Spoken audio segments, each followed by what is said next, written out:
നമ്മളിന്ന് നോക്കുന്നത് DNA മെഥിലേഷനാണ്. അതായത് ഡിഫറൻഷ്യൽ ജീൻ എക്സ്പ്രഷൻസിൽ അല്ലെങ്കിൽ ജീനിൻ്റെ എക്സ്പ്രഷൻ്റെ സമയത്ത് DNA മെഥിലേഷൻ എങ്ങനെയാണ് അതിനകത്ത് റോള് വഹിക്കുന്നത് എന്നുള്ളതാണ് നമ്മൾ നോക്കുന്നത്. അപ്പോൾ നമുക്കറിയാം ഒരു ട്രാൻസ്ക്രിപ്ഷൻ എന്ന് പറയുമ്പോൾ എന്താണ്, നമ്മുടെ DNA യിൽ നിന്ന് RNA ഉണ്ടാകുന്ന പ്രോസസ്സിനെയാണ് നമ്മൾ ട്രാൻസ്ക്രിപ്ഷൻ എന്ന് പറയുന്നത് അല്ലേ. So the original transcription product is called heterogeneous nuclear RNA or pre-messenger RNA. നമുക്ക് ട്രാൻസ്ക്രിപ്ഷൻ കഴിഞ്ഞാൽ കിട്ടുന്ന ആ ഒരു പ്രൊഡക്റ്റ് എന്ന് പറയുന്നത് എന്തായിരിക്കും? ഹെറ്ററോജീനസ് ആയിട്ടുള്ള ന്യൂക്ലിയർ RNA അല്ലെങ്കിൽ HNRNA എന്ന് പറയും. അത് പ്രീ മെസ്സഞ്ചർ RNA എന്നും നമ്മൾ പറയാറുണ്ട്. അപ്പോൾ ഈ പ്രീ mRNA എന്ന് പറയുമ്പോൾ അതിനകത്ത് എന്തൊക്കെയുള്ളത്? ക്യാപ് സീക്വൻസുകൾ ഉണ്ടായിരിക്കും, അതേപോലെ തന്നെ 5' അൺട്രാൻസ്ലേറ്റഡ് ആയിട്ടുള്ള റീജിയൻസ് ഉണ്ടായിരിക്കും, എക്സോണുകൾ ഉണ്ടായിരിക്കും, ഇൻട്രോൺസ് ഉണ്ടായിരിക്കും, 3' അൺട്രാൻസ്ലേറ്റഡ് റീജിയൻസ് ഉണ്ടായിരിക്കും, പോളി എ ടെയിൽ ഉണ്ടായിരിക്കും അല്ലേ. അപ്പോൾ ഈ നമ്മുടെ RNA കിട്ടിയിട്ടുള്ള RNA എന്ന് പറയുന്നത് രണ്ട് ഭാഗങ്ങളിലും രണ്ട് എൻഡിലും എന്താണ്, അവിടെ മോഡിഫിക്കേഷൻ നടക്കും. എപ്പോൾ? അത് ന്യൂക്ലിയസിൽ നിന്നും പുറത്തേക്ക് വരുന്നതിന് മുന്നേ. അതായത് ട്രാൻസ്ക്രിപ്ഷൻ എന്ന് പറയുന്ന പ്രോസസ്സ് നമുക്കറിയാം ന്യൂക്ലിയസിനകത്താണ് നടക്കുന്നത്. അത് കഴിഞ്ഞാൽ നെക്സ്റ്റ് വരേണ്ടത് ഏതാണ്? ട്രാൻസ്ലേഷൻ ആണല്ലേ. ജീൻ എക്സ്പ്രഷൻ്റെ സമയത്ത് mRNA എന്ത് ചെയ്യണം? അത് എക്സ്പ്രസ് ചെയ്തിട്ട് പ്രോട്ടീൻ സിന്തസൈസ് ചെയ്യണം. ആ ഒരു പ്രോസസ്സ് ട്രാൻസ്ലേഷൻ അത് എവിടെ വെച്ചിട്ടാണ് നടക്കുന്നത്? അത് സൈറ്റോപ്ലാസത്തിലാണ്. അപ്പോൾ സൈറ്റോപ്ലാസത്തിലേക്ക് ഈ പ്രീ mRNA നമ്മൾ നേരിട്ട് ഒരിക്കലും സൈറ്റോപ്ലാസത്തിലേക്ക് വിടുന്നില്ല. അപ്പോൾ എന്താണ്, അവിടെ ആ ട്രാൻസ്ക്രിപ്റ്റിന് എന്ത് സംഭവിക്കുന്നു? മോഡിഫിക്കേഷൻസ് സംഭവിക്കുന്നുണ്ട്. അതിൽ വരുന്ന ഒരു മോഡിഫിക്കേഷനാണ് മെഥിലേഷൻ എവിടെയാണ് സംഭവിക്കുന്നത്? 5' ഗ്വാനോസിനിൽ അല്ലേ. ഗ്വാനോസിനിലാണ് എന്ത് ചെയ്യുന്നത്? മെഥിലേഷൻ നടക്കുന്നത്. അത് നമ്മൾ പറയൂ അല്ലേ, ക്യാപ്പിംഗ് എന്ന് പറയും. അങ്ങനെ അതേപോലെ തന്നെ 3' ടെയിലിംഗ് നടക്കുന്നുണ്ട്. അവിടെ എങ്ങനെയാണ് വരുന്നത്? പോളി എ ടെയിൽ വരുന്നുണ്ട് അല്ലേ. അപ്പോൾ ഈ 5' 3' മോഡിഫിക്കേഷൻസ് ഒക്കെ എന്തിനാണ് നടക്കുന്നത്? അതായത് നമ്മുടെ പ്രീ mRNA ഡയറക്റ്റായിട്ട് നമ്മൾ സൈറ്റോപ്ലാസത്തിലേക്ക് വിട്ട് കഴിഞ്ഞാൽ സൈറ്റോപ്ലാസത്തിലുള്ള എൻസൈം, എസ്പെഷ്യലി ഏതാണ്? എക്സോന്യൂക്ലിയസ് എൻസൈം എന്ത് ചെയ്യും? ഈ mRNA ഡൈജസ്റ്റ് ചെയ്യുകയും അതുവഴി അതിൻ്റെ ആ ഒരു ട്രാൻസ്ലേഷനെ അവിടെ സ്റ്റോപ്പ് ചെയ്യുകയും ചെയ്യും. അപ്പോൾ എന്ത് ചെയ്യണം? ഈ എക്സോന്യൂക്ലിയസിൻ്റെ ആക്ടിവിറ്റിയിൽ നിന്ന് നമ്മൾ ഈ പ്രീ mRNA, ഈ ഉണ്ടായിട്ടുള്ള mRNA പ്രൊട്ടക്റ്റ് ചെയ്താൽ മാത്രമേ ആ mRNAക്ക് ട്രാൻസ്ലേഷൻ നടത്തി അതിൻ്റെ ജീനിനെ എക്സ്പ്രസ് ചെയ്ത് ആ പ്രോട്ടീൻ പ്രൊഡക്റ്റ് ഏതാണോ അത് ഉണ്ടാക്കാൻ കഴിയുള്ളൂ. അപ്പോൾ അതിന് വേണ്ടിയിട്ടാണ് എന്ത് ചെയ്യുന്നത്? ഈ 5' 3' മോഡിഫിക്കേഷൻസ് ഒക്കെ നടത്തുന്നത്. അതിൽ വരുന്ന ഒരു മോഡിഫിക്കേഷനാണ് മെഥിലേഷൻ. അവിടെ DNA എന്ത് ചെയ്യാണ്? ഗ്വാനോസിൻ റെസിഡ്യൂവിൽ മെഥിലേഷൻ സംഭവിക്കുന്നുണ്ട് 5' എൻഡിൽ.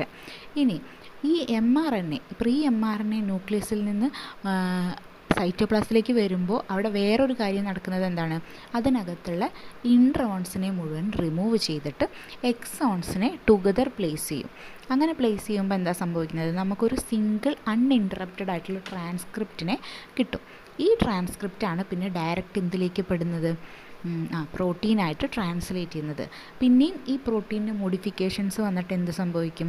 ആ പ്രോട്ടീൻ ഒരു ഫങ്ഷണൽ പ്രോട്ടീനായിട്ട് മാറും. അപ്പോൾ നമുക്കറിയാം ഇൻട്രോൺസ് എന്ന് പറയുന്നത് ഒരു നോൺ കോഡിങ് സീക്വൻസ് ആണല്ലേ, അത് നമുക്ക് ആവശ്യമില്ല. അപ്പോൾ അതിനെ മുഴുവൻ കളഞ്ഞ് കോഡിങ് സീക്വൻസ് ആയിട്ടുള്ള എക്സോൺസിനെ സിംഗിൾ അൺഇൻറ്ററപ്റ്റഡ് ട്രാൻസ്ക്രിപ്റ്റായിട്ട് ഒരുമിച്ച് കൊണ്ടുവരും സ്പ്ലൈസിങ് വഴി. അതിനുശേഷമാണ് എന്ത് സംഭവിക്കുന്നത്? ഈ ട്രാൻസ്ലേഷൻ നടക്കുന്നതും അതിൽ നിന്ന് പ്രോട്ടീൻ ഉണ്ടാകുന്നതും ആ പ്രോട്ടീൻ പിന്നീട് ഫർദർ മോഡിഫിക്കേഷൻ വഴി ഫങ്ഷണലായിട്ടുള്ളൊരു പ്രോട്ടീനായിട്ട് മാറുകയും ചെയ്യും. സോ അപ്പോൾ ഇവിടെ ഇപ്പം നമുക്ക് ഹീമോഗ്ലോബിൻ എന്ന് പറയുന്ന ഒരു പ്രോട്ടീൻ്റെ പ്രൊഡക്ഷൻ, ഹീമോഗ്ലോബിൻ നമുക്കറിയാമല്ലോ അല്ലേ, നമുക്ക് ആവശ്യമായിട്ടുള്ളൊരു പ്രോട്ടീനാണ്, അതിൻ്റെ പ്രൊഡക്ഷനാണ് കാണിച്ചിരിക്കുന്നത്. അപ്പോൾ ഇവിടെ എന്താണ്? അതിൻ്റെ ഫസ്റ്റ് ജീനാണ്, ഹോൾ ജീനോമാണ് ഈ കാണിച്ചിട്ടുള്ളത്. അതിനകത്ത് എക്സോൺ ഉണ്ട്, ഇൻട്രോൺ ഉണ്ട്, പലതരം സീക്വൻസുകളുണ്ട്, ടെയിലുണ്ട്, ക്യാപ്പുണ്ട്, അങ്ങനെയൊക്കെയാണ് കിടക്കുന്നത്. ഇനി ഇവിടെ നമ്മളെന്താണ്, ക്യാപ്പിംഗ് നടന്നിട്ടുണ്ട്. പ്രീ mRNA എന്ന് പറയുമ്പോൾ അതിലെന്ത് ചെയ്യുന്നു? ആ ട്രാൻസ്ക്രിപ്ഷൻ്റെ ഭാഗമായിട്ട് ഇവിടെ ക്യാപ്പിംഗ് നടത്തി, ടെയിലിംഗ് നടത്തി, എക്സോൺ, ഇൻട്രോൺ ഇങ്ങനെയുള്ള ഒരു സംഭവം, ഇതാണ് പ്രീ mRNA. ഇതിൽ നിന്നുണ്ടായിട്ടുള്ള mRNA ആണിത് ട്രാൻസ്ക്രിപ്ഷൻ വഴി. ഇനി ഈ mRNAക്ക് പ്രോസസ്സിങ് നടത്തിയിട്ടാണ് എന്ത് സംഭവിക്കുന്നത്? മെസ്സഞ്ചർ RNA, അതായത് പ്രീ മെസ്സഞ്ചർ RNAനെ മെസ്സഞ്ചർ RNA ആക്കി മാറ്റും. അപ്പോൾ അവിടെ എന്ത് സംഭവിച്ചു? ഇവിടെ ക്യാപ്പിംഗ് നടന്നു, ടെയിൽ വന്നു, അതേപോലെ തന്നെ ഇതിനകത്തുള്ള ഇൻട്രോൺസിനെ റിമൂവ് ചെയ്ത് എക്സോൺസിനെ ജോയിൻ ചെയ്തു. അതിനുശേഷം അതിനെ ട്രാൻസ്ലേറ്റ് ചെയ്തിട്ട് ഒരു പ്രോട്ടീൻ പെപ്റ്റൈഡ് ചെയിൻ ഫോം ചെയ്തു. ഈ പെപ്റ്റൈഡ് ചെയിൻ അതേപോലെ തന്നെ പോസ്റ്റ് ട്രാൻസ്ലേഷൻ മോഡിഫിക്കേഷന് വിധേയമായിട്ടാണ് എന്ത് ചെയ്യുന്നത്, നമുക്ക് വേണ്ട ഒരു തരത്തിലേക്ക് ഹീമോഗ്ലോബിൻ പ്രോട്ടീൻ ഫങ്ഷണലായിട്ട് മാറുന്നത്. അപ്പോൾ ട്രാൻസ്ക്രിപ്ഷൻ കഴിഞ്ഞാലും പ്രോസസ്സിങ് നടക്കുന്നുണ്ട്, ട്രാൻസ്ലേഷൻ കഴിഞ്ഞാലും മോഡിഫിക്കേഷൻസ് നടക്കുന്നുണ്ട്. അങ്ങനെ പലതരം മോഡിഫിക്കേഷൻസ് എന്തിൻ്റെ മുന്നിൽ നടക്കുന്നുണ്ട്, നമുക്ക് ഒരു ജീന് എക്സ്പ്രസ് ചെയ്ത് അതിൻ്റെ പ്രൊഡക്റ്റ് ഫോം ചെയ്യുമ്പോൾ അവിടെ നടക്കുന്നുണ്ട്. അപ്പോൾ പലതരത്തിലുള്ള മോഡിഫിക്കേഷൻസ് ഉണ്ട്. അതിൽ വരുന്നതാണ് മെഥിലേഷൻസ് വരുന്നുണ്ട്, അസറ്റൈലേഷൻ വരുന്നുണ്ട്. ഇതൊക്കെ എന്താണ് പലതരത്തിലുള്ള മോഡിഫിക്കേഷൻസാണ്. ഇനി ഇത് കൂടാണ്ട് നമ്മൾ നോക്കേണ്ട വേറൊരു കാര്യമാണ്, അതായത് വേറെ പല റെഗുലേറ്ററി എലമെൻറ്റ്സ് ഉണ്ടായിരിക്കും ഒരു ജീൻ എടുക്കുകയാണെങ്കിൽ. അതായത് ജീനിനകത്ത് കോഡിങ് സീക്വൻസിന് പുറമെ നോൺ കോഡിങ് ആയിട്ടുള്ള ചില സീക്വൻസുകൾ ഉണ്ടായിരിക്കും. ആ സീക്വൻസ് എന്ത് ചെയ്യുന്നു, ആ ജീനിന് ട്രാൻസ്ക്രിപ്ഷൻ നടക്കുമ്പോൾ അത് ട്രാൻസ്ക്രിപ്ഷൻ നടക്കണോ, ഓണായിട്ടിരിക്കണോ, ഓഫായിട്ടിരിക്കണോ, അതിൻ്റെ അളവ് കുറയ്ക്കണോ എന്നുള്ള രീതിയിൽ ആ ട്രാൻസ്ക്രിപ്ഷനെ റെഗുലേറ്റ് ചെയ്യുന്ന ചില സീക്വൻസുകളുണ്ട്. അതിൽ വരുന്ന ഒന്നാണ് പ്രൊമോട്ടർ സീക്വൻസ്. നമുക്കറിയാം പ്രൊമോട്ടർ എന്ന് പറയുന്നത് എന്താണ്, പ്രൊമോട്ടർ സീക്വൻസ് എന്ന് പറയുന്നത് ട്രാൻസ്ക്രിപ്ഷൻ നടക്കുന്ന സമയത്ത് DNA-യിലേക്ക് RNA പോളിമറൈസ് വന്ന് ബൈൻഡ് ചെയ്യുന്ന സൈറ്റാണ് അല്ലേ പ്രൊമോട്ടർ എന്ന് പറയുന്നത്. അപ്പോൾ ഈ പ്രൊമോട്ടർ അല്ലെങ്കിൽ ഈ റെഗുലേറ്ററി എലമെൻറ്റ്സിൻ്റെ പ്രത്യേകത എന്തെന്ന് പറഞ്ഞാൽ അവരാണ് എന്ത് തീരുമാനിക്കുന്നത്, എവിടെ വെച്ച് എങ്ങനെ എത്ര അളവിൽ ആ ഒരു ജീൻ ട്രാൻസ്ക്രൈബ് ചെയ്യപ്പെടണം എന്നുള്ളത് തീരുമാനിക്കുന്നത്. അപ്പോൾ ഇവിടെ പറഞ്ഞിട്ടുണ്ട് സിസ് റെഗുലേറ്ററി എലമെൻറ്റ്സ്, അതായത് നമ്മൾ ട്രാൻസ്ക്രൈബ് ചെയ്യേണ്ട ജീനിനകത്ത് തന്നെ ലൊക്കേറ്റ് ചെയ്യുന്ന നോൺ കോഡിങ് സീക്വൻസുകളാണ് ദേ കൺട്രോൾ ദെയർ ട്രാൻസ്ക്രിപ്ഷൻ. അങ്ങനെയുള്ള റെഗുലേറ്ററി എലമെൻറ്റ്സിനെയാണ് നമ്മൾ സിസ് റെഗുലേറ്ററി എലമെൻറ്റ്സ് എന്ന് പറയുന്നത്. ഇനിയിപ്പോൾ നമ്മൾ പ്രൊമോട്ടേഴ്സിൻ്റെ കേസ് പറയുകയാണെങ്കിൽ പ്രൊമോട്ടേഴ്സ് ആർ ടിപ്പിക്കലി ലൊക്കേറ്റഡ് എവിടെയാണ്, അതായത് RNA പോളിമറൈസ് എവിടെ നിന്ന് ട്രാൻസ്ക്രിപ്ഷൻ തുടങ്ങണോ അതിൻ്റെ ജസ്റ്റ് അപ്സ്ട്രീം ഇമ്മീഡിയറ്റ് അപ്സ്ട്രീമിലായിട്ട് ലൊക്കേറ്റ് ചെയ്യുന്ന സീക്വൻസുകളാണല്ലേ പ്രൊമോട്ടേഴ്സ് എന്ന് പറയുന്നത്. അപ്പോൾ ഈ പ്രൊമോട്ടേഴ്സ് എടുക്കുകയാണെങ്കിൽ അതിനകത്ത് കാണുന്ന ഒരു സീക്വൻസാണ് എന്ത്, CpG സീക്വൻസ് അല്ലെങ്കിൽ CpG ഐലൻഡ്സ് എന്ന് പറയും. അതെന്താണെന്ന് വെച്ച് കഴിഞ്ഞാൽ ഒരു 1000 ബേസ് പെയർ വരുന്ന ഒരു സീക്വൻസാണ്. ആ സീക്വൻസിൻ്റെ പ്രത്യേകത എന്ന് പറയുമ്പോൾ അവിടെ സൈറ്റോസിനും ഗ്വാനിനും ആയിരിക്കും കൂടുതലായിട്ട് കാണുന്ന റെസിഡ്യൂസ്, സൈറ്റോസിൻ, ഗ്വാനിൻ. ഇനി ഇതിനകത്ത് ഇവ രണ്ടും കണക്ട് ചെയ്തിട്ടുള്ളത് എന്ത് വെച്ചിട്ടാണ്, ഒരു ഫോസ്ഫേറ്റ് ബോണ്ട്, അതാണ് CpG എന്ന് പറയുന്നത്. Okay, CpG islands. ഇനി ഈ നമ്മുടെ CpG ഐലൻഡ്സ് ട്രാൻസ്ക്രിപ്ഷൻ ഇനീഷ്യേറ്റ് ചെയ്യുന്ന സ്ഥലത്ത് കാണുന്നത് എന്തിനു വേണ്ടിയിട്ടാണെന്ന് പറയുന്നത്, അതിനകത്ത് ബേസൽ ട്രാൻസ്ക്രിപ്ഷൻ ഫാക്ടേഴ്സും കൂടി ഇൻവോൾവ് ആയിരിക്കും. അതായത് the reason transcription is initiated near CpG islands is thought to involve protein. അതായത് എന്തിനു വേണ്ടിയിട്ടാണ് തുടങ്ങുന്നത്, അതിനകത്ത് ബേസൽ ട്രാൻസ്ക്രിപ്ഷൻ ഫാക്ടേഴ്സിനെയും കൂടി ഇൻവോൾവ് ചെയ്യിക്കാൻ വേണ്ടിയിട്ടാണ് ഈ സൈറ്റോസിൻ ഗ്വാനിൻ ഐലൻഡ്സിൻ്റെ അടുത്ത് വെച്ചിട്ട് ട്രാൻസ്ക്രിപ്ഷൻ സ്റ്റാർട്ട് ചെയ്യുന്നത്. ഇനി എന്തിനാണ് ബേസൽ ട്രാൻസ്ക്രിപ്ഷൻ ഫാക്ടേഴ്സ്, അതെന്ത് ചെയ്യുന്നു, പ്രൊമോട്ടറായിട്ട് ബൈൻഡ് ചെയ്തിട്ട് എന്ത് ചെയ്യുന്നു, ഒരു സാഡിലായിട്ട് ആക്ട് ചെയ്യുന്നു. ആ സാഡിൽ എന്ന് പറയുമ്പോൾ എന്താണ്, അവിടെ RNA പോളിമറൈസ് 2നെ കറക്റ്റ് പൊസിഷനിലേക്ക് റിക്രൂട്ട് ചെയ്യാനും അതിനെ പൊസിഷൻ ചെയ്തതിന് ശേഷം ട്രാൻസ്ക്രിപ്ഷൻ ബിഗിൻ ചെയ്യാനും സഹായിക്കുന്നു. ആര്, ഈ ബേസൽ ട്രാൻസ്ക്രിപ്ഷൻ ഫാക്ടേഴ്സ് പ്രൊമോട്ടറിലേക്ക് എത്തിക്കാൻ വേണ്ടിയിട്ട്. ഇനി RNA പോളിമറൈസ് 2 എന്ന് പറയുന്നത് എല്ലാ പ്രൊമോട്ടറിലും സെയിം ടൈമിൽ കറക്റ്റായിട്ട് ബൈൻഡ് ചെയ്യണമെന്നില്ല. അപ്പോൾ എന്താണ്, അതിൻ്റെ ആ ഒരു ബൈൻഡിങ്ങിനെ സ്റ്റെബിലൈസ് ചെയ്യുന്ന വേറൊരു DNA സീക്വൻസ്, അതായത് വേറൊരു റെഗുലേറ്ററി എലമെൻ്റാണ് എൻഹാൻസേഴ്സ് എന്ന് പറയുന്നത്. ഈ എൻഹാൻസേഴ്സ് ആണ് എന്ത് ചെയ്യുന്നത്, എങ്ങനെയാണ് എവിടെ വെച്ചിട്ടാണ് ഈ ഒരു ജീനിൻ്റെ പ്രൊഡക്റ്റിൻ്റെ പ്രൊഡക്ഷൻ നടക്കേണ്ടത് അല്ലെങ്കിൽ എത്രത്തോളം ട്രാൻസ്ക്രിപ്ഷൻ നടക്കണം എന്നുള്ളത് എൻഹാൻസേഴ്സ് സഹായിക്കുന്നുണ്ട്. അതായത് എൻഹാൻസേഴ്സ് എന്ന് പറയുന്നത് ഒരു പ്രൊമോട്ടർ സീക്വൻസ് എടുക്കുകയാണെങ്കിൽ ആ സ്പെസിഫിക് പ്രൊമോട്ടറിൽ നിന്നും ഉണ്ടാകുന്ന ജീൻ പ്രൊഡക്റ്റ് അല്ലെങ്കിൽ ആ ഒരു ജീനിൽ നിന്നുണ്ടാകുന്ന ജീൻ പ്രൊഡക്റ്റിൻ്റെ ആ ട്രാൻസ്ക്രിപ്ഷൻ ഉണ്ടല്ലോ, ആ ട്രാൻസ്ക്രിപ്ഷൻ്റെ റേറ്റിനെയും എഫിഷ്യൻസിനെയും കൺട്രോൾ ചെയ്യുന്നത് ആരാണ്, പ്രൊമോട്ടറാണ്. അതേപോലെ തന്നെ ആ ഒരു പ്രൊമോട്ടർ സീക്വൻസിൽ നിന്നുള്ള ട്രാൻസ്ക്രിപ്ഷനെ ഇൻഹിബിറ്റ് ചെയ്യുന്നത് ആരാണ്? സൈലൻസേഴ്സ്. അപ്പോൾ ഇവിടെ എൻഹാൻസേഴ്സ് എന്താ, സൈലൻസേഴ്സ് എന്നതാണ് പറയുന്നത്. പ്രൊമോട്ടർ സീക്വൻസിൽ നിന്നാണ് ട്രാൻസ്ക്രിപ്ഷൻ സ്റ്റാർട്ട് ചെയ്യുന്നത്. പ്രൊമോട്ടർ സീക്വൻസിൽ നിന്ന് ട്രാൻസ്ക്രിപ്ഷൻ നടക്കുന്നതിൻ്റെ റേറ്റിനെയും എഫിഷ്യൻസിനെയും കൺട്രോൾ ചെയ്ത് ട്രാൻസ്ക്രിപ്ഷൻ നടത്താൻ സഹായിക്കുന്നതാണ് ആര്? എൻഹാൻസേഴ്സ്. എന്ന് വെച്ചാൽ അവിടെ എൻഹാൻസേഴ്സ് എന്ന് പറയുന്നത് നമ്മുടെ ട്രാൻസ്ക്രിപ്ഷനെ പ്രൊമോട്ട് ചെയ്യുകയാണ് ചെയ്യുന്നത്. പക്ഷേ സൈലൻസേഴ്സ് എന്ന് പറഞ്ഞു കഴിഞ്ഞാൽ എന്താണ്? അത് ഒരു ടൈപ്പ് ഓഫ് റിപ്രസേഴ്സ് ആണ്. അതെന്ത് ചെയ്യുന്നു? ആ പ്രൊമോട്ടർ സീക്വൻസിൽ നിന്നുള്ള ജീനിൻ്റെ ട്രാൻസ്ക്രിപ്ഷനെ അവിടെ പ്രിവെൻറ്റ് ചെയ്ത് സൈലൻസ് ചെയ്യുകയാണ് ചെയ്യുന്നത്. ഇനി DNA മെത്തിലേഷൻ എങ്ങനെയാണ്? പ്രൊമോട്ടേഴ്സിൽ DNA മെത്തിലേഷൻ സംഭവിക്കുമ്പോൾ എന്താണ് സംഭവിക്കുന്നത് എന്നുള്ളതാണ് പറയുന്നത്. It turns out that not all promoters are sames. എല്ലാ പ്രൊമോട്ടേഴ്സും സെയിം അല്ല. Rather there are 2 general class of promoters that use different method for controlling transcription. അതായത് ട്രാൻസ്ക്രിപ്ഷനെ കൺട്രോൾ ചെയ്യുന്നതിൻ്റെ അടിസ്ഥാനത്തിൽ പ്രൊമോട്ടേഴ്സിനെ 2 ക്ലാസ് ആയിട്ട് തരംതിരിച്ചിട്ടുണ്ട്. ഒന്നെന്താണ്? ഹൈ CpG കണ്ടൻറ്റ് പ്രൊമോട്ടേഴ്സും രണ്ടാമത്തത് ലോ CpG കണ്ടൻറ്റ് പ്രൊമോട്ടേഴ്സും. അതായത് പ്രൊമോട്ടറിനകത്ത് ഈ സൈറ്റോസിൻ ഗ്വാനിൻ ഫോസ്ഫേറ്റ് ബോണ്ടുള്ള ആ ഒരു സീക്വൻസിൻ്റെ അളവ് കൂടുതലായിട്ടുള്ള ഹൈ ആയിട്ടുള്ളതും ലോ ആയിട്ടുള്ളതും അങ്ങനെ 2 ആയിട്ട് തരംതിരിച്ചിട്ടുണ്ട്. ഇനി ഈ HCP എന്ന് പറയുന്നത് high CpG content promoters usually എന്തിലാണ് കാണുന്നത്? ഡെവലപ്മെൻറ്റൽ കൺട്രോൾ ജീൻസിലാണ് കാണുന്നത്. അവരെന്ത് ചെയ്യുന്നു? അത് ട്രാൻസ്ക്രിപ്ഷണൽ ഫാക്ടേഴ്സിൻ്റെയും അതേപോലെ തന്നെ ഡെവലപ്മെൻറ്റൽ റെഗുലേറ്ററി പ്രോട്ടീൻസിൻ്റെയൊക്കെ സിന്തസൈസിനെ റെഗുലേറ്റ് ചെയ്യാനാണ് യൂസ് ചെയ്യുന്നത്. അതേപോലെ തന്നെ എന്താണ് ഇവരുടെ ഡീഫോൾട്ട് സ്റ്റേറ്റ് എന്ന് പറയുമ്പോൾ, അതായത് ഈ high CpG content promoter HCPs അങ്ങനത്തെ പ്രൊമോട്ടേഴ്സ് എങ്ങനെയായിരിക്കും? ഓട്ടോമാറ്റിക്കലി ഓൺ ആയിട്ടാണ് ഇരിക്കുക. അതായത് അവരിൽ എപ്പോഴും ട്രാൻസ്ക്രിപ്ഷൻ നടന്നുകൊണ്ടേയിരിക്കും. അവരെ നമ്മൾ റിപ്രസ് ചെയ്യണമെങ്കിൽ അവിടെ എന്ത് സംഭവിക്കണം? ഹിസ്റ്റോൺ മെത്തിലേഷൻ നടക്കണം. അപ്പോൾ ഹിസ്റ്റോൺ മെത്തിലേഷൻ ഇവിടെ എന്താണ് ചെയ്യുന്നത്? ആ ഒരു ട്രാൻസ്ക്രിപ്ഷനെ സ്റ്റോപ്പ് ചെയ്യുന്നു. അതേപോലെ തന്നെ ലോ CpG കണ്ടൻറ്റ് പ്രൊമോട്ടേഴ്സിനെ പറയുകയാണെങ്കിൽ അവ കൂടുതലായിട്ട് മെച്യൂർ സെല്ലുകളിലാണ് കാണുന്നത്. അതായത് RBC, അതേപോലെ തന്നെ പാങ്ക്രിയാറ്റിക് സെൽസിൽ നിന്നുണ്ടാകുന്ന ഹോർമോൺസ്, ബാക്കി നമ്മുടെ നോർമൽ സെൽ ഫങ്ഷനിങ്ങിൽ വരുന്ന എൻസൈമുകൾ, അങ്ങനെയുള്ള മെച്യൂർ സെല്ലുകളിലാണ് എന്ത് ചെയ്യുന്നത്? ഈ സെൽസിൻ്റെ പ്രൊഡക്ഷനിൽ അവിടുന്ന് ആ ജീൻസിൻ്റെ പ്രൊഡക്ട്സിലാണ് എന്ത് കാണുന്നത്? ഈ ലോ CpG കണ്ടൻറ്റ് പ്രൊമോട്ടേഴ്സ് കാണുന്നത്. ഇതിൻ്റെ ഡീഫോൾട്ട് സ്റ്റേറ്റ് എന്ന് പറയുമ്പോൾ ഓഫ് ആയിരിക്കും. But they can be activated by transcription factors. ആ ഓഫ് ആയിട്ടുള്ളതിനെ ആക്ടിവേറ്റ് ചെയ്യുന്നത് എങ്ങനെയാണ്? ട്രാൻസ്ക്രിപ്ഷൻ ഫാക്ടേഴ്സ് വെച്ചിട്ടാണ്. The CpG sites on these promoters are usually methylated ആയിട്ടാണ് കാണുന്നത്. CpG സൈറ്റ്സ് എങ്ങനെയാണ്? ഓൾറെഡി മെഥിലേറ്റഡ് ആയിട്ടാണ് കാണുന്നത്. This methylation is critical for preventing transcription. ഇതിനെ ഓഫായിട്ട് നിർത്താൻ എന്ത് വേണം? ഈ മെഥിലേഷൻ അവിടെ വേണം. ഇനി when these CpG sites become unmethylated, the histone associated with the promoter become modified with H3K4ME3 and disperse so that RNA polymerase II can bind and transcription can occur. അതായത് ഈ CpG സൈറ്റ്സ് അൺമെഥിലേറ്റഡ് ആവുന്ന സമയത്ത് അതിനകത്തുള്ള histone associated ആയിട്ടുള്ള histones എന്ത് ചെയ്യുന്നു? ആരുമായിട്ട് associate ചെയ്യുന്നു? H3K4ME3 എന്നുള്ള രീതിയിൽ മോഡിഫൈഡ് ആവുന്നു. അത് വെച്ച് മോഡിഫൈഡ് ആയിട്ട് ഡിസ്പേഴ്സ് ചെയ്യുന്നു. അങ്ങനെ എന്ത് ചെയ്യുന്നു? ആ ഡിസ്പേർഷൻ വഴി എന്ത് ചെയ്യുന്നു? ഈ RNA പോളിമറേസ് 2 അവിടെ ബൈൻഡ് ചെയ്തിട്ട് ട്രാൻസ്ക്രിപ്ഷൻ സ്റ്റാർട്ട് ചെയ്യുന്നു. അപ്പോൾ അൺമെഥിലേറ്റഡ് ആകുമ്പോൾ അവിടെ ട്രാൻസ്ക്രിപ്ഷൻ നടക്കുന്നു, മെഥിലേറ്റഡ് ആകുമ്പോൾ അവിടെ ട്രാൻസ്ക്രിപ്ഷൻ പ്രിവെൻറ്റഡ് ആവുന്നു. അപ്പോൾ DNA മെഥിലേഷൻ്റെ 2 പ്രൊമോട്ടേഴ്സ് തന്നെയാണ് ഇവിടെ പറഞ്ഞിട്ടുള്ളത്.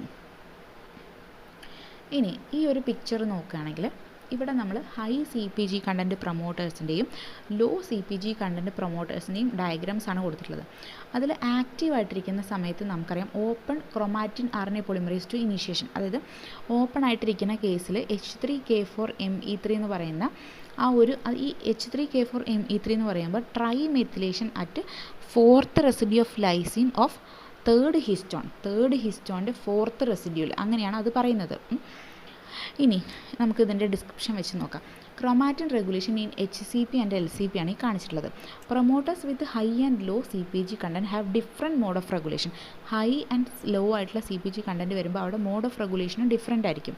ഇനി എയിൽ കാണിച്ചിരിക്കുന്നത് എന്താണ്? HCPs are typically in an active state with unmethylated DNA and nucleosomes rich in H3K4ME. അതായത് HCP എന്ന് പറയുന്നത് എപ്പോഴാണ് ആക്റ്റീവായിട്ടിരിക്കുന്നത്? ഇവിടെ മെഥിലേഷൻ ഒന്നുമില്ല, അൺമെഥിലേറ്റഡ് DNA യിലാണ് ഉണ്ടാകുന്നത്. അതേപോലെ തന്നെ ന്യൂക്ലിയോസോമിനകത്ത് കാണുന്ന ന്യൂക്ലിയോസോം എന്തിൽ റിച്ചാണ്? ഹിസ്റ്റോൺ പ്രോട്ടീൻസ് എന്ന് പറയുന്നത് trimethylated in the 4th residue of lysine.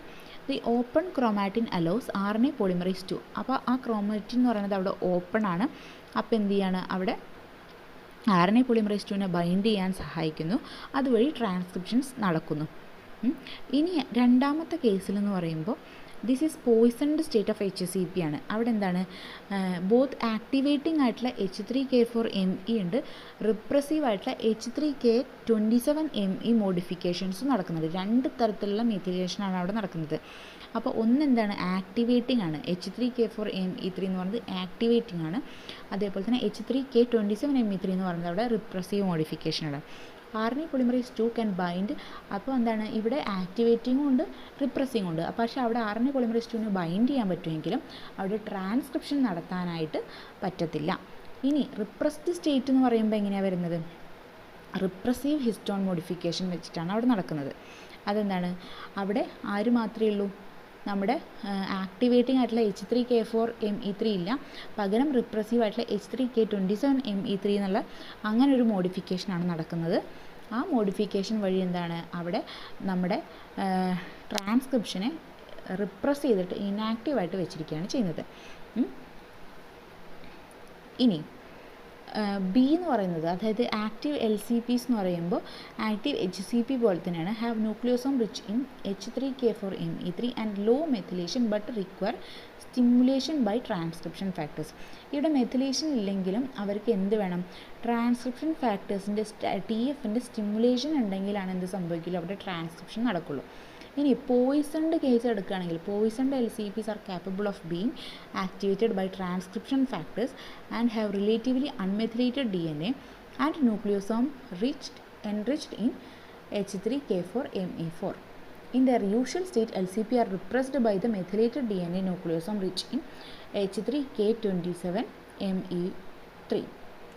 അതായത് ഇവിടെ പോയിസൺഡ് സ്റ്റേറ്റിൽ കാണുന്ന ഒരു മോഡിഫിക്കേഷനാണ് H3K4ME2. അതായത് 2 മെഥൈൽ ഗ്രൂപ്പ്സ് ആണ് ആഡ് ചെയ്തിട്ടുള്ളത് at the 4th lysine residue of the histone protein. അങ്ങനെ വരുമ്പോൾ എന്താണ്? അവിടെ റിലേറ്റീവ്ലി അൺമെത്തിലേറ്റഡ് ആണെങ്കിലും ന്യൂക്ലിയോസോം ഈ ഒരു മോഡിഫിക്കേഷൻ കൊണ്ട് എൻറിച്ച്ഡ് ആണ്. അതേപോലെ തന്നെ റിപ്രഷൻ എങ്ങനെയാണ് നടക്കുന്നത്? പോയിസൺഡ് സ്റ്റേറ്റിൽ അങ്ങനെയാണെന്ന് പറഞ്ഞു. ഇനി റിപ്രഷൻ്റെ സ്റ്റേറ്റിൽ, അതായത് DNA മെത്തിലേഷൻ നടക്കുന്ന സമയത്ത് എന്ത് ചെയ്യാണ്? H3K27ME എന്ന് പറയുന്ന റിപ്രസീവ് ആയിട്ടുള്ള മോഡിഫിക്കേഷൻ മെഥൈലേഷൻ അവിടെ നടക്കുന്ന സമയത്ത് അവിടെ ട്രാൻസ്ക്രിപ്ഷൻ നടക്കുന്നില്ല. അപ്പോൾ ഇത് ജസ്റ്റ് HCP നമ്മുടെ CPG സീക്വൻസിൻ്റെ ബേസിലുള്ള ഹിസ്റ്റോൺ മോഡിഫിക്കേഷൻസിൻ്റെ റിപ്രഷനാണ് കാണിച്ചിട്ടുള്ളത്. ഇനി എങ്ങനെയാണ് DNA മെഥിലേഷൻ വഴി ട്രാൻസ്ക്രിപ്ഷനെ ബ്ലോക്ക് ചെയ്യണത് എന്നാണ് പറയുന്നത്. Methylation appears to act in 2 ways to repress gene expression. അതായത് മെത്തിലേഷൻ എങ്ങനെയാണ്? 2 തരത്തിലാണ് ജീൻ എക്സ്പ്രഷനെ റിപ്രസ് ചെയ്യുന്നത്. ഫസ്റ്റ് എന്ന് പറയുന്നത് എങ്ങനെയാണ്? It can block the binding of transcription factors to enhancers. അതായത് എൻഹാൻസേഴ്സിൻ്റെ കൂടെ ട്രാൻസ്ക്രിപ്ഷണൽ ഫാക്ടേഴ്സ് കൂടി വന്ന് പ്രോസസ്സ് സ്റ്റാർട്ട് ചെയ്യുമ്പോഴാണ് എന്ത് ചെയ്യുന്നത്? എക്സ്പ്രഷൻ അവിടെ നടക്കുന്നത്. അപ്പോൾ ഈ ട്രാൻസ്ക്രിപ്ഷൻ ഫാക്ടേഴ്സിൻ്റെ ബൈൻഡിങ്, എൻഹാൻസേഴ്സിലേക്കുള്ള ട്രാൻസ്ക്രിപ്ഷൻ ഫാക്ടേഴ്സിൻ്റെ ബൈൻഡിങ് തടയുന്നത് വഴി എന്ത് ചെയ്യാൻ പറ്റും? മെഥിലേഷനിലൂടെ ജീൻ എക്സ്പ്രഷനെ റിപ്രസ് ചെയ്യാൻ പറ്റും. Several transcription factors can bind to a particular sequence of unmethylated DNA, but they cannot bind to the DNA if one of its cytosine is methylated. അതായത് transcription factors നമ്മുടെ അൺമെഥിലേറ്റഡ് DNAയിലാണ് വന്ന് ബൈൻഡ് ചെയ്യുകയും എൻഹാൻസേഴ്സിൻ്റെ സപ്പോർട്ടോടു കൂടി transcription start ചെയ്യുകയും ചെയ്യുന്നത്. പക്ഷേ സൈറ്റോസിൻസിൽ അതിലേതെങ്കിലും ഒരു cytosine residue എങ്കിലും മെഥിലേറ്റഡ് ആയിട്ടുണ്ടെങ്കിൽ അവർക്ക് എന്ത് ചെയ്യാൻ പറ്റില്ല? ഈ ട്രാൻസ്ക്രിപ്ഷൻ ഫാക്ടേഴ്സിനെ ഇവിടെ വന്ന് ബൈൻഡ് ചെയ്യാൻ പറ്റില്ല. അതുവഴി ആ ട്രാൻസ്ക്രിപ്ഷൻ അവിടെ ബ്ലോക്ക് ചെയ്യുകയും ചെയ്യുന്നു. ഇനി രണ്ടാമത്തെ കേസ്, അപ്പോൾ ഒന്നെന്ന് പറയുന്നത് എന്താണ്? DNA മെഥിലേഷൻ നടക്കുന്ന സമയത്ത് അവിടെ ട്രാൻസ്ക്രിപ്ഷൻ ഫാക്ടേഴ്സിന് DNAയിൽ വന്ന് ബൈൻഡ് ചെയ്യാൻ പറ്റാത്തത് വഴി ജീൻ എക്സ്പ്രഷൻ ബ്ലോക്ക് ചെയ്യുന്നു. അപ്പോൾ ആ ഒരു മെഥിലേഷൻ അങ്ങനെയാണ് ഫസ്റ്റ് കേസിൽ അവിടെ ട്രാൻസ്ക്രിപ്ഷനെ റിപ്രസ് ചെയ്യുന്നത്. ഇനി സെക്കൻഡ് കേസ് എടുക്കുകയാണെങ്കിൽ a methylated cytosine can recruit the binding proteins that facilitate the methylation or de-acetylation of histones, thereby stabilizing the nucleosome. അതായത് ഒരു സൈറ്റോസിൻ മെത്തിലൈറ്റഡ് ആയിക്കഴിഞ്ഞാൽ അവർക്ക് എന്തിനെ റിക്രൂട്ട് ചെയ്യാം? Recruit the binding of proteins. ചില പ്രോട്ടീൻസിനെ റിക്രൂട്ട് ചെയ്യുന്നു. അതെന്ത് ചെയ്യും? ആ പ്രോട്ടീൻസ് വന്നു കഴിഞ്ഞാൽ കൂടുതൽ മെത്തിലേഷൻസ് അല്ലെങ്കിൽ ഡീ അസറ്റലൈസേഷൻ നടത്തും. എവിടെ? ന്യൂക്ലിയോസോമിനകത്ത്. അതായത് ന്യൂക്ലിയോസോമിൽ ഹിസ്റ്റോൺ പ്രോട്ടീനകത്ത്. അതുവഴി ആ ന്യൂക്ലിയോസോം എന്ന് പറയുന്നത് കുറച്ചുകൂടി സ്റ്റെബിലൈസ്ഡ് ആവും. നമുക്കറിയാം സ്റ്റെബിലൈസ്ഡ് ആയിട്ടുള്ള ന്യൂക്ലിയോസോംസിനകത്ത് ട്രാൻസ്ക്രിപ്ഷൻ നടക്കുക എന്ന് പറയുന്നത് പോസിബിൾ അല്ല. ആ ട്രാൻസ്ക്രിപ്ഷൻ നടക്കുന്നത് എപ്പോഴായിരിക്കും? ന്യൂക്ലിയോസോം ഡീസ്റ്റെബിലൈസ് ചെയ്ത് അൺകോയിലിംഗ് ഒക്കെ ചെയ്യുമ്പോഴാണല്ലോ അല്ലേ ട്രാൻസ്ക്രിപ്ഷൻ നടക്കുന്നത്. പക്ഷേ ആ ഒരു ടൈറ്റ് ബൈൻഡിങ് ഹിസ്റ്റോൺ പ്രോട്ടീനെ ചുറ്റും DNA ടൈറ്റായിട്ട് ബൗണ്ട് ചെയ്ത് കഴിഞ്ഞാൽ അവിടെ ട്രാൻസ്ക്രിപ്ഷൻ നടക്കില്ല. അപ്പോൾ മെത്തിലേഷൻ വഴിയും ഡീ അസറ്റലൈസേഷൻ വഴിയും ഹിസ്റ്റോൺ പ്രോട്ടീനെ ടൈറ്റായിട്ട് ഹോൾഡ് ചെയ്ത് വെക്കും. അതാണ് സെക്കൻഡ് കേസ്. അപ്പോൾ ഇവിടെ നമ്മളൊരു കാര്യം നോക്കുകയാണെങ്കിൽ, അതായത് methylated cytosine in A DNA can bind particular proteins such as MECP2. MECP2 എന്ന് പറയുന്ന ചില പ്രോട്ടീൻസിനെ DNAയിലേക്ക് കൊണ്ടുവരാൻ കഴിയും.